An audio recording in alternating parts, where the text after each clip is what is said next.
It's not by chance. It's not laziness. It's because these ideas require something you're not prepared to give. The courage to admit that maybe you're living wrong. Not wrong in a moral sense as if there were a cosmic judge evaluating you, but wrong in the most brutal and honest sense possible, living someone else's life, following a script that was never yours, believing in values that you inherited without question, just because it was easier than building your own. And the worst part, you know it. Deep down, you've always known. But admitting it means dismantling everything that gives you security. It means looking in the mirror and facing not who you are, but who you have been pretending to be. And that hurts more than any external criticism. Because when the lie comes from outside, you can defend yourself. But when it comes from within, when you are the architect of your own prison, there is nowhere to run. That is why Nietzsche's philosophy was never really censored by institutions. It was censored by something much more powerful, by yourself. Every time you felt that discomfort when questioning a deep belief and decided to change the subject. Every time you had a disturbing insight into how you are living and immediately distracted your mind with work, entertainment, social media. You didn't need a government banning Nietzsche. You did it yourself. Because Nietzsche offers no comfort. He offers a scalpel. And with that scalpel, he cuts through all the emotional protections you've built to avoid the only truth that matters. You are entirely responsible for who you've become. Not your parents, not society, not the system. You. And now that the illusions are falling away, that the automatic scripts of modern life no longer make sense, that you feel this growing emptiness disguised as fatigue, you have two choices. Continue avoiding, or finally look. And if you choose to look, be prepared. Because what Nietzsche will show you is not just uncomfortable, it is devastating. He will reveal that your kindness may be cowardice in disguise, that your values may just be fear of rejection, that your entire life may be lived on autopilot, following rules that were never yours. But he will also show you something else, that there is a way out. A way of living that does not depend on external approval, borrowed belief systems, or comforting illusions. A way of living that is terrifying, but real. The first thing Nietzsche destroys, and which no one wants to admit, is the illusion that your kindness is really yours. That your moral values were born out of deep reflection on what is right. You believe you are a good person. Of course you do. You are polite, kind, avoid conflict, respect social rules. But Nietzsche asks a question that corrodes all of that. Do you act this way because you genuinely believe in these values, or because you are afraid of what would happen if you didn't? He called this slave morality. And before you take offense at the term, understand, it's not about social status or economic power.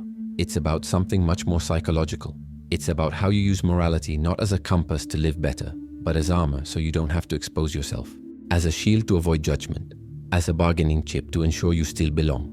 Think about how many times you've acted the right way, not because it was what you really wanted to do, but because it was what was expected of you.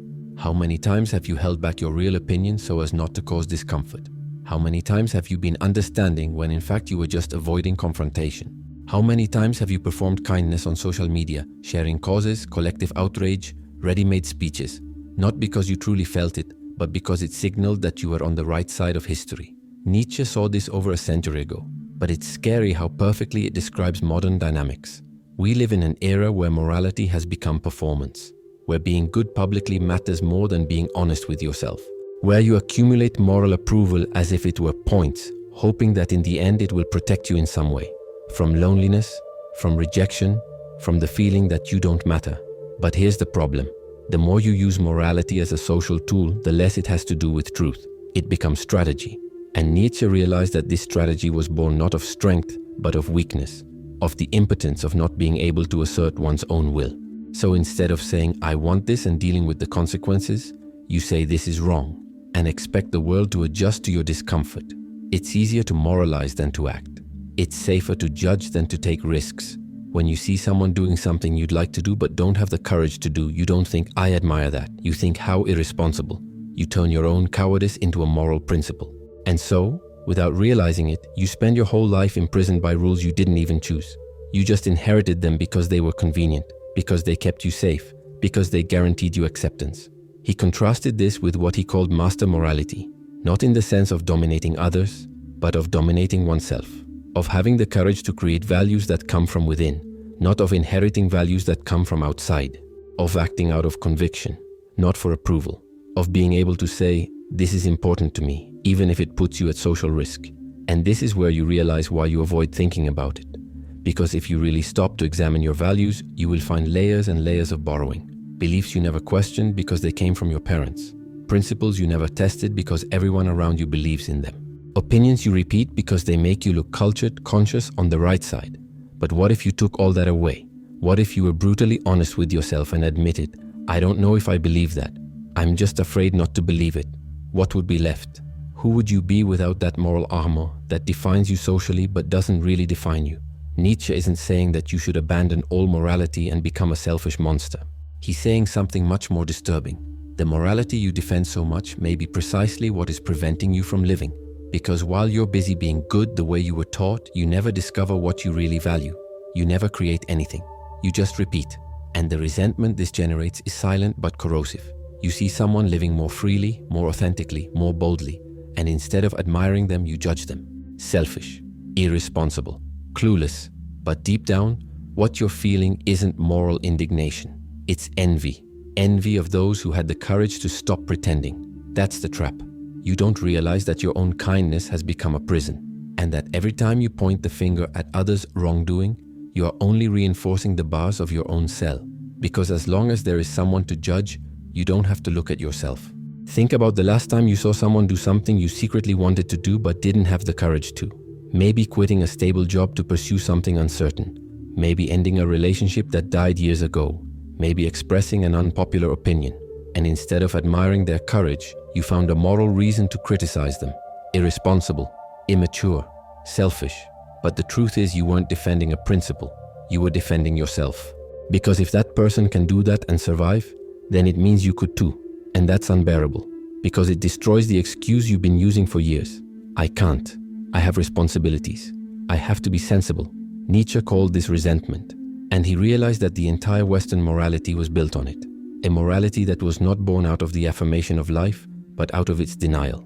That turns weakness into virtue and courage into vice. That celebrates humility, but condemns ambition. That praises submission, but punishes authenticity. And you've internalized it so deeply that you don't even notice it anymore. You think you're being a good person when in fact you're just avoiding conflict. You think you're being humble when in fact you're just afraid to shine. You think you're being prudent when in fact you're just paralyzed. Worse still, you use this morality to sabotage not only others, but mainly yourself. How many times have you had a legitimate desire to grow, to change, to take a risk, and immediately an inner voice said, that's selfish? How many times have you wanted to prioritize your needs and felt guilty, as if taking care of yourself were a sin? This guilt is not natural. It was planted by a culture that needs you to be small, predictable, controllable, by systems that profit from your insecurity, your submission, your fear of standing out. And morality has become the perfect tool for this. Because when you internalize that being authentic is being selfish, you police yourself. You don't need anyone to hold you back. You build your own prison. And the most tragic thing, you defend that prison. You call it principles, values, being a decent person. But Nietzsche invites you to look deeper, to ask, are these values helping you grow or keeping you small? Are they liberating you or imprisoning you? Did they come from you or were they imposed on you? Because in the end, morality that doesn't come from within isn't morality. It's obedience. And you've spent your whole life obeying, thinking you were being virtuous, when in fact you were just being cowardly. But what if the prison is even bigger than you imagine? What if it's not just the morality you inherited, but the very structure of meaning in your life that has collapsed, and you didn't even notice? Nietzsche said something that to this day is misunderstood, distorted, feared. God is dead. People hear this and think he was celebrating, that it was an arrogant attack on faith. But if you read the context, you realize it wasn't triumph. It was lament. It was terror. Because Nietzsche wasn't just talking about religion. He was talking about something much bigger, the collapse of the system of meaning that sustained people's lives. For centuries, God wasn't just a belief. He was the answer to everything. Why am I here? God, what is right? God, what happens next? God, why do I suffer? God has a plan. You may not be religious, you may even consider yourself an atheist, but that doesn't mean you're immune to what Nietzsche was diagnosing. Because what he was saying is not God does not exist. It is the structure that automatically gave meaning to your life has collapsed, and no one has built anything in its place. Think about your own life. You wake up, you work, you eat, you sleep, repeat, and every now and then, Usually at night or in the middle of a meaningless task or in the middle of a superficial conversation, that feeling hits you. That emptiness, that question you don't want to ask but can't help asking, is this all there is? And then you do what everyone else does. You distract yourself, you pick up your phone, open a social network, consume something, anything. Because the alternative, sitting with that question, is unbearable. Because if you really stop to think about it, you'll realize that you're busy but you're not going anywhere. That you're productive but you're not building anything that really matters. That you're surrounded by people but you're deeply alone.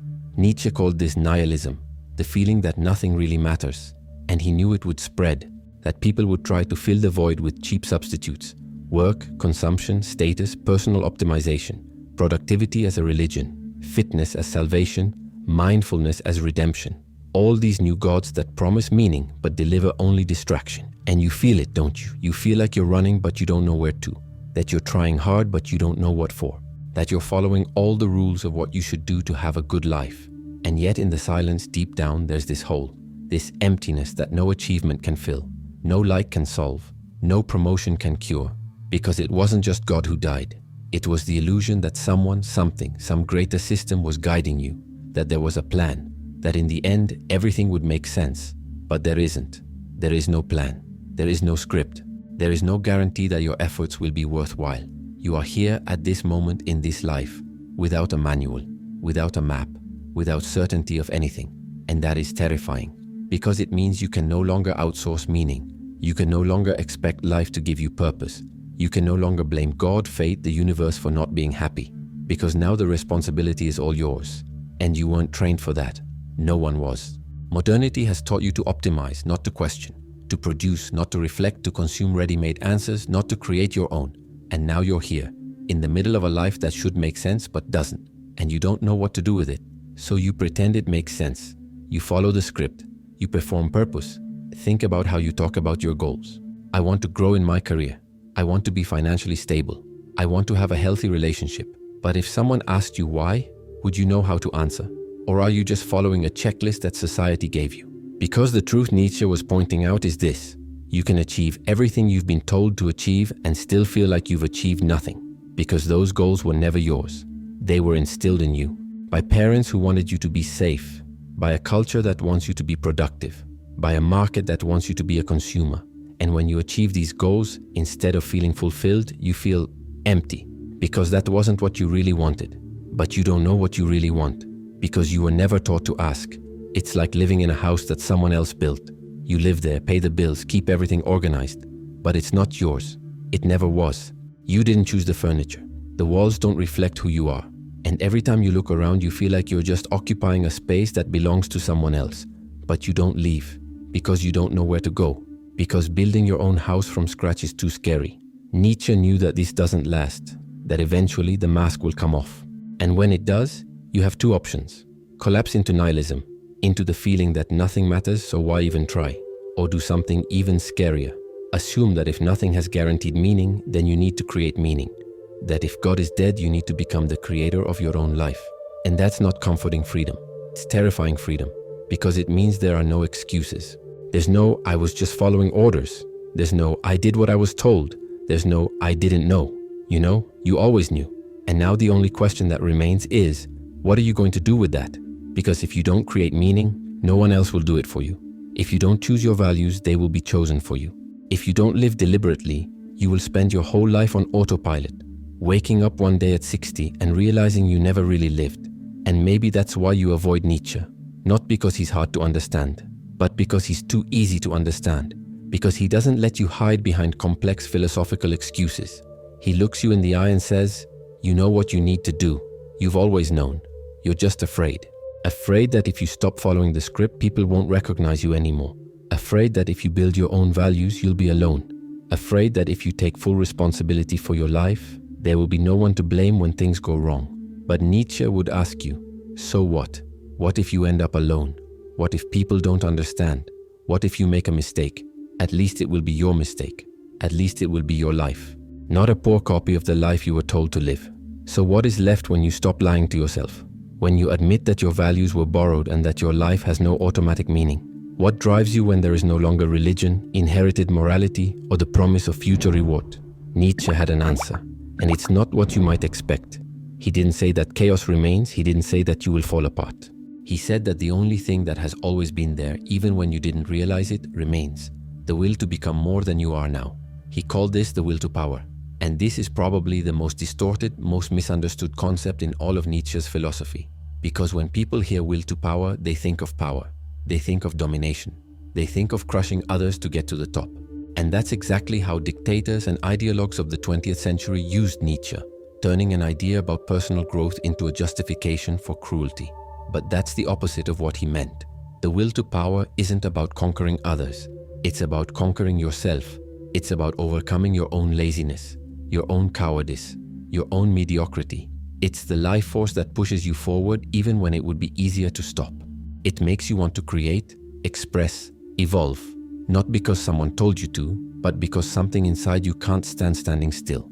It is the impulse that wakes you up in the middle of the night with an idea you need to realize. It is the restlessness you feel when you are living below your potential. It is that feeling that you were born for more than this, more than mechanical work, more than empty conversations, more than life on autopilot. And you felt it, even if you've never put a name to it. You've had moments when something inside you screamed, "I can't stand living like this anymore." Moments when you looked at your routine and thought, there has to be more than this. Moments when you wanted to drop everything and start over in a way that really made sense. This is the will to power. It is not violent. It is not cruel. It is vital. It is the difference between existing and living, between surviving and thriving, between accepting what you have been given and creating what you want. But here's the problem. Modernity has killed that will. It has taught you that wanting more is greedy, that standing out is arrogant, that ambition is a sin, that you should be grateful for what you have and stop complaining. And so little by little, you learn to stifle that impulse, to ignore that inner voice that says you can do more, to be content, to settle, to call it maturity. But it's not maturity, it's resignation. It's the slow death of your own life force. And Nietzsche knew that an entire society of resigned people is an easy society to control. Because people without the will to power don't question, they don't create, they don't bother anyone. They just obey, consume and repeat. And maybe that's why you feel so tired. It's not physical fatigue, it's existential fatigue. Because you're using all your energy to suppress the one thing that would give you real energy, the desire to become. Think about the last time you felt that spark, that desire to try something new, to take a risk, to change. And then remember what happened? You yourself extinguished the spark. It's not realistic. I don't have time. What if it goes wrong? You found 1,000 rational reasons to stay the way you are. But deep down, none of them were about logic. It was about fear. Fear that if you really start to grow, the people around you won't keep up. Fear that if you really express who you are, they will reject you. Fear that if you really try, you might fail. And then you won't have the excuse that you never really tried. But Nietzsche would say that this fear is exactly the sign that you need to act. Because the will to power does not grow in comfort.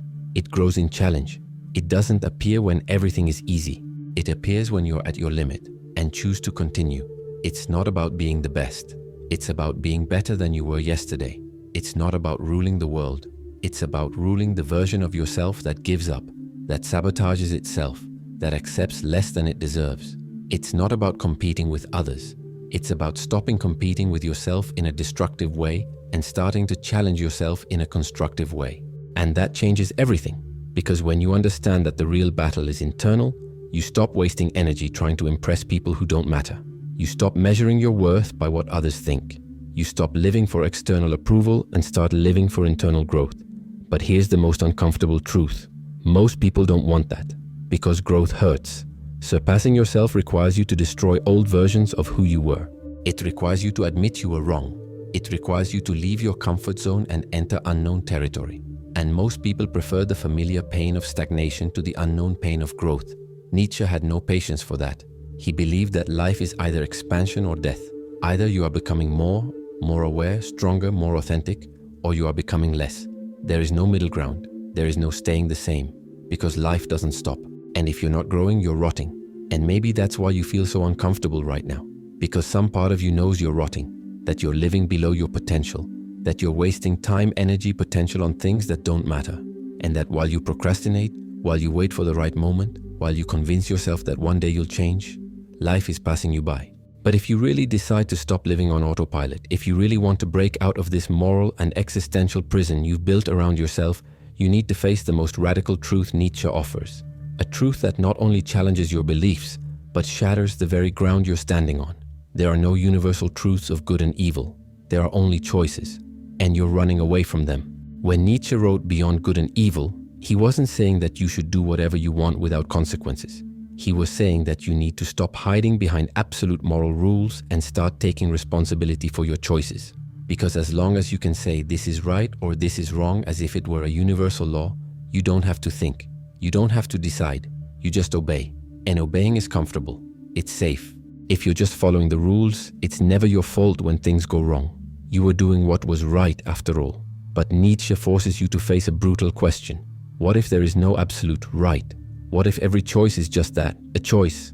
No guarantees, no external validation, no God saying, yes, you did the right thing. That's what it means to go beyond good and evil.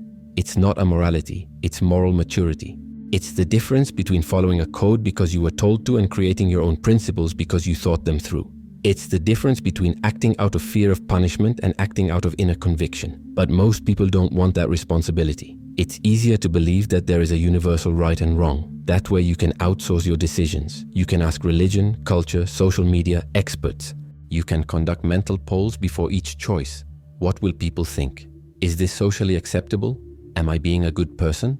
And in the process, you cease to be yourself because you never act on what you truly believe. You act on what is expected, on what is safe, on what ensures you won't be cancelled, judged, rejected. Think about how many important decisions in your life you made not because you wanted to, but because it was what responsible people do. How many relationships you stayed in because ending them would be selfish. How many jobs you endured because leaving would be immature. How many opinions you swallowed because expressing them would be problematic. You called it being a decent person. Nietzsche would call it cowardice, because what you're doing isn't being ethical. It's avoiding conflict. It's not being good. It's avoiding judgment. It's not having principles. It's being afraid. And this is where most people stop, because this truth is unbearable. It means you've spent years, maybe decades, living not out of conviction, but out of obedience.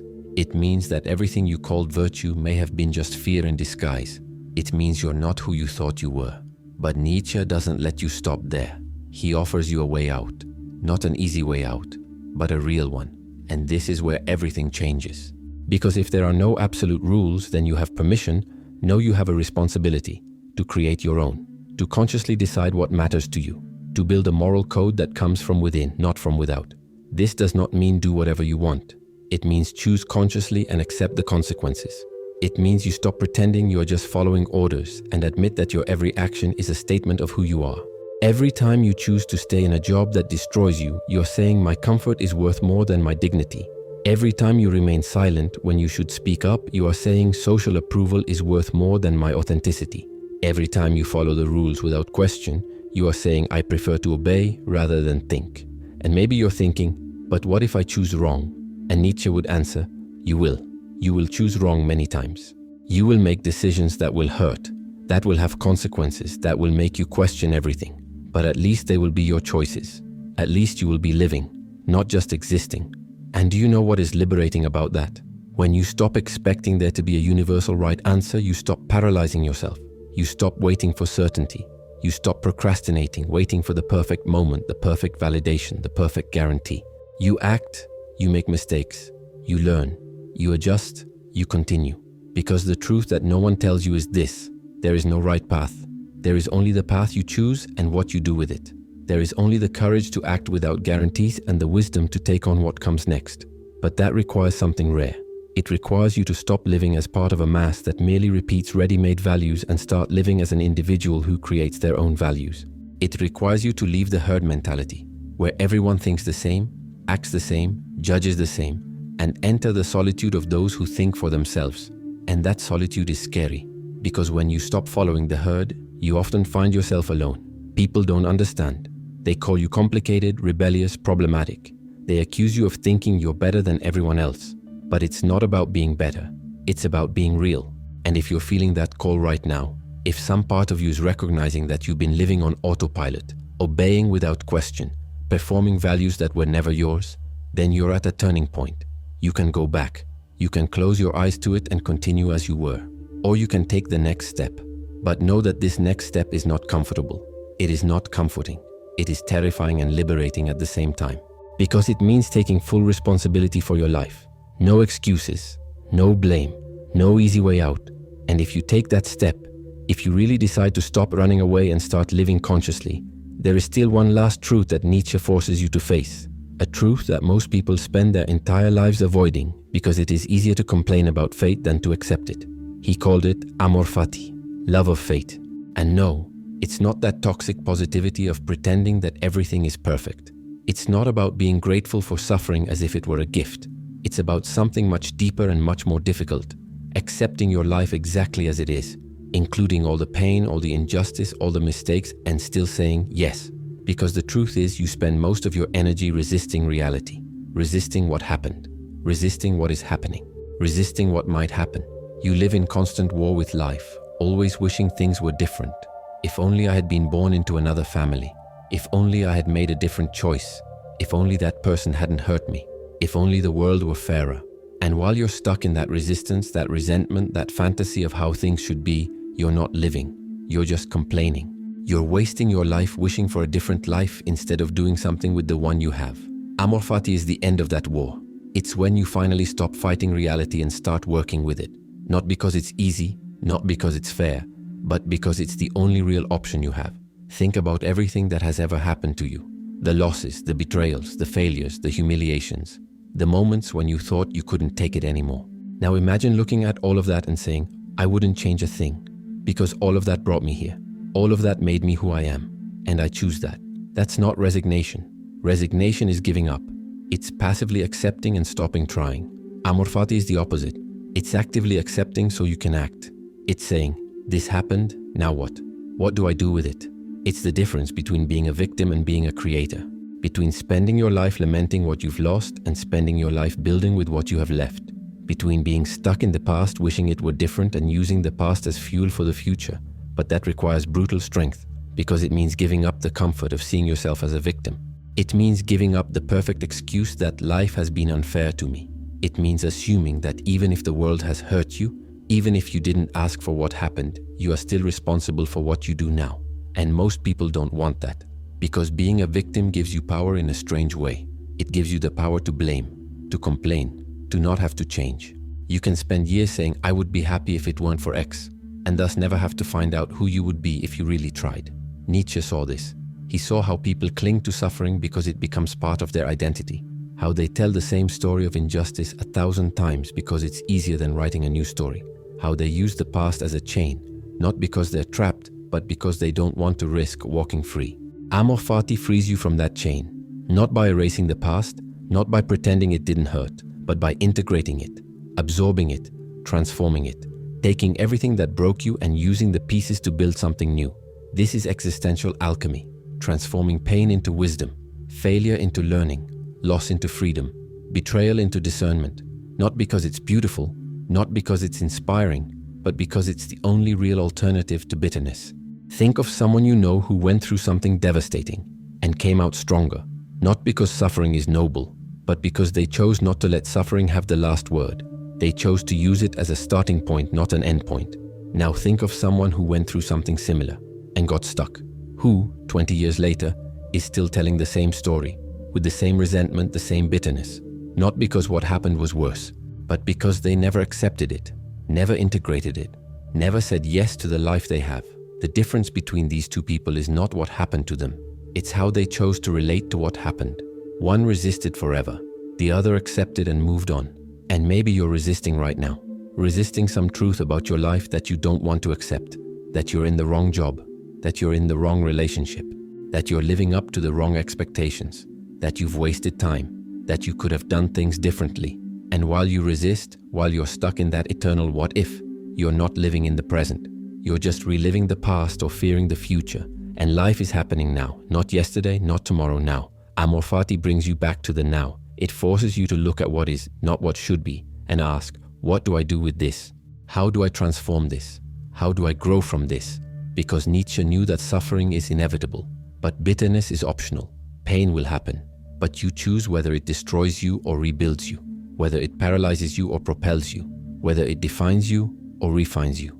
And that choice isn't made once, it's made every day.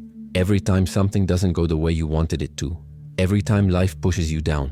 Every time you have the chance to complain or to create, to resist or to accept, to be a victim or to be an alchemist. So now you see how you've been living on the surface, how you've been following scripts you didn't write, how you've been resisting life instead of living it. But there's still one last illusion that needs to fall. And this is the most dangerous of all, the illusion that you need to wait to begin, that you need to be better, more ready, more prepared before you can truly live. Nietzsche created a concept for this. He called it Übermensch, the superhuman or beyond man. And before you think it's about being perfect, about being superior to others, understand it's not. It's about you overcoming yourself. It's about you going beyond the version of yourself that is still stuck in old fears, borrowed values, unlived lives. The Übermensch is not an end goal. It is a process, a constant invitation to become more than you were yesterday. Not richer, not more famous, not more accepted, but more true, more whole, more you. And do you know why this idea is so feared? Because a person who is constantly becoming cannot be controlled. They don't fit into categories. They don't obey expectations. They don't stay where you put them. They are always evolving, always questioning, always recreating themselves. This scares systems. It scares institutions. It even scares the people around them because they want you to be predictable. They want you to fit into a box. They want to be able to say, I know who you are, and for you to never change.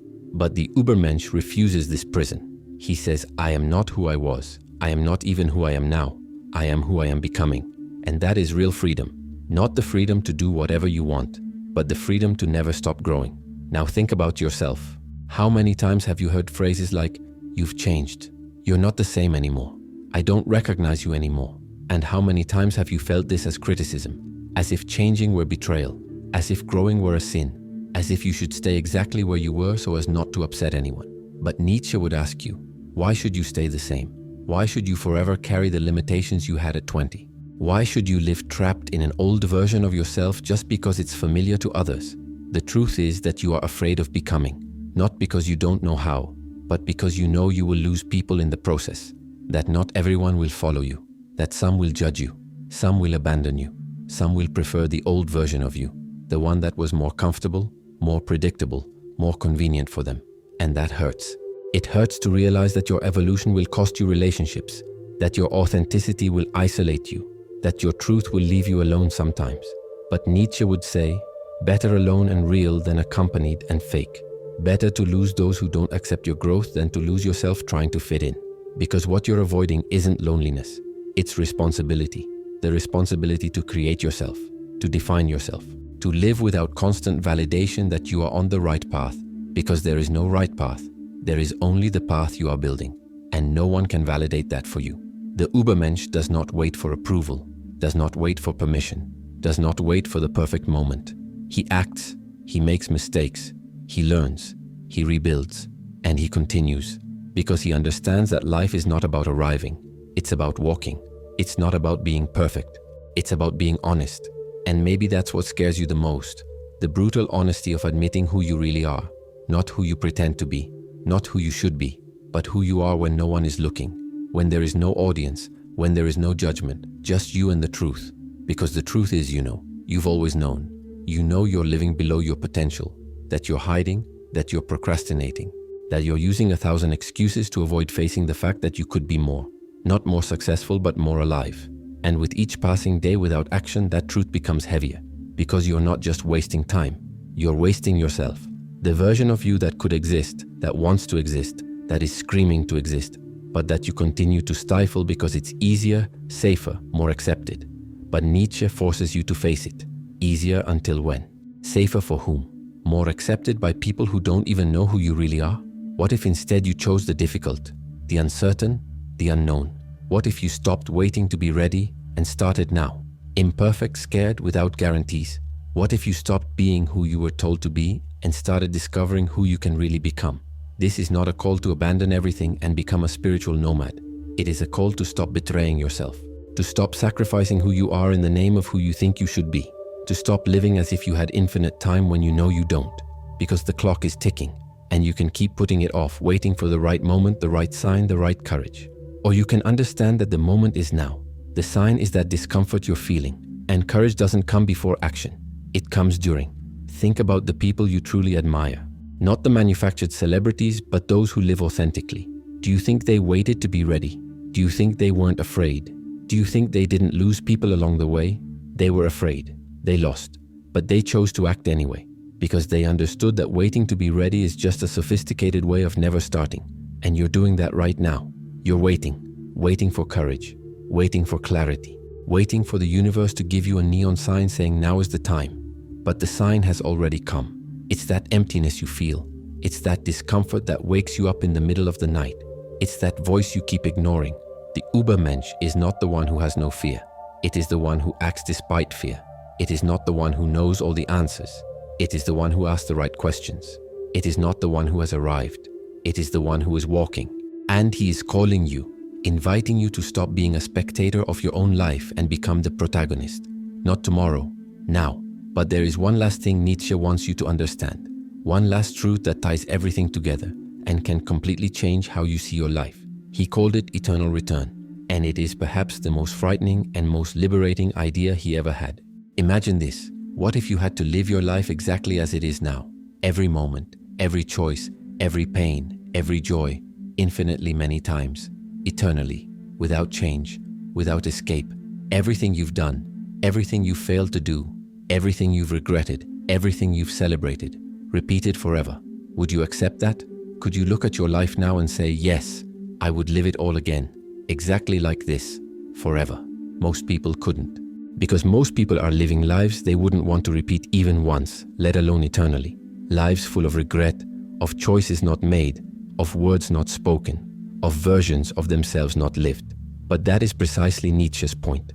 The eternal return is not a prophecy. It is a test, a brutal mirror that reflects how you are really living. Because if the idea of reliving your life forever fills you with horror, then you are not living. You're just passing the time. You're wasting the only moments you really have. But if you can look at your life with all its imperfection, with all its pain, with all its chaos, and still say yes, then you have achieved something rare. You have achieved integrity, not perfection, integrity. The ability to be whole, to take on everything you are, to live so fully that even suffering has meaning. And that changes everything. Because when you live as if every moment were eternal, you stop wasting. You stop procrastinating. You stop waiting. You act now. You love now. You create now. Because you understand that there is no later. There is no when I'm ready. There is no second chance at a better life. There is only this one. Now. You. Here. And maybe you're thinking, but what if I've already wasted so much time? What if I've already lost so much? And Nietzsche would answer, then start now. There is no other moment. There is no reset. There is only what you do from here on out. Because the liberating truth is this: you don't need to erase the past. You don't need to be perfect. You just need to stop pretending, stop waiting, stop hiding, and start living as if every choice matters. Because it does. As if every moment is sacred. Because it is. As if you are responsible for every second of your existence. Because you are. And that's not pressure. It's power. The power of knowing that your life is not an accident. It is not blind fate. It is not punishment. It is creation. Your creation. And you can continue to create on autopilot, following other people's scripts, living for an audience. Or you can finally pick up the pencil and write something worth reading, something worth living, something you wouldn't be ashamed to repeat forever. Think about it practically. If you knew you were going to relive this day an infinite number of times, would you live differently? Would you treat the people around you differently? Would you waste so much time on empty distractions? Would you hold so much resentment? Would you put off your dreams so much? Probably not. You would live with more presence, with more intention, with more truth, because every moment would gain weight. Every choice would become meaningful. Every second would be an opportunity not to pass the time, but to create something worthy of eternity. And that is the genius of eternal return. It doesn't have to be literally true to transform how you live. It just has to ask you the right question. Are you living in a way that honors the only resource you really have, the time that is passing right now? So here's the question that sums it all up. The question Nietzsche would ask you if he were here now, looking you in the eye. The life you are living now, exactly as it is, with all your choices and all your failures, would you live it again and again and again, forever? If the answer is no, then you already know what you need to do. Not tomorrow, not when you're ready, now. Because Nietzsche didn't give you these ideas to comfort you. He gave them to you to wake you up, to force you to face the fact that you have one life, one, and you're wasting it pretending that you'll start living it someday. But someday doesn't exist. There is only today. And the question is not whether you are ready. It is whether you are willing. Willing to stop obeying and start creating. Willing to lose approval to gain authenticity. Willing to be misunderstood if it means being true. Willing to walk alone if that's what it takes to stop betraying yourself. And if you're feeling it now, that discomfort, that restlessness, that calling, then you already know. You already know that something needs to change. That this life on autopilot no longer works. That these excuses no longer convince you.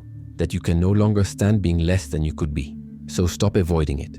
Stop putting it off. Stop waiting for someone to give you permission to live. Because no one will. This is the terrifying freedom that Nietzsche offers you. You don't need permission. You never did. You just need courage. The courage to look in the mirror and not look away.